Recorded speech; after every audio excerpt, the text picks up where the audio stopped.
Hey, this is my comic pool list for October 12th, 2016.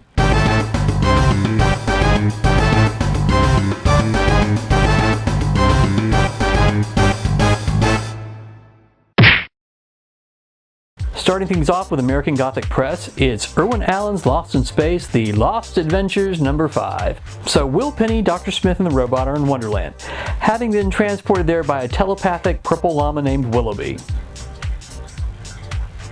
To quote Dr. Smith, "Oh, the pain, the pain." Because that's what I felt reading this. As I said in the last video, sometimes things are left unproduced for a reason. Moving on to DC and Batgirl and the Birds of Prey number 3. The birds get sent on a wild goose chase while the snakes attack the not-so-safe safe house. Birds, goose, snakes, sounds like we're at the zoo. Every issue I keep saying, this will probably be my last one, but you know, the writing by Julie and Shauna Benson is pretty awesome, so I think I will be sticking with this one for a while. I also really liked Dinah's backstory we got in this issue. It's very sad and very well done. Next up, it's The Flash number 8. Flash and Godspeed race to Iron Heights Prison, where the rogue speedster plans to kill all the inmates, including Eobard Thawne, who is the murderer of Barry's mother. This was a great showdown and another great issue by Joshua Williamson. I particularly like the way the relationship between Barry and August is written. They're enemies, yet there's still that underlying friendship between the two. And August is an interesting villain. He's not evil per se, he just doesn't have a problem with killing when it's done for what he believes to be the greater good. Anyway, excellent issue. Next up, a title I've been looking forward to. It's The Lost Boys number 1.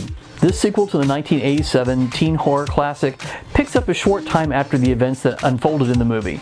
Santa Carla has become a much quieter place since Sam, his brother Michael, and the Frog Brothers took out a gang of vampires and their evil master, with a little help from Grandpa. Sam now works at the comic book store, Michael has a job, and is still seeing Star, who, like himself, was formerly a half-vampire. And as for the Frog Brothers, well, they're training to be vampire hunters with a very unlikely teacher. The Lost Boys is one of my favorite movies from my youth. Yes, it's been well established that I'm old. So I was really looking forward to this sequel. Yes, there have been a series of disappointing direct-to-video sequels that I don't count. I was especially interested when I heard that Tim Seeley was the writer, since I've really enjoyed his writing on various other titles. And this was an interesting first issue of this 6-part miniseries. We get more backstory on Grandpa, as well as a setup for what I'm sure is going to be the main storyline. But while I did like it, it didn't quite capture the nostalgia of the original for me, which I think is what it was going for. Still, I'll be reading the rest of the series. Next, it's Scooby Apocalypse number 6.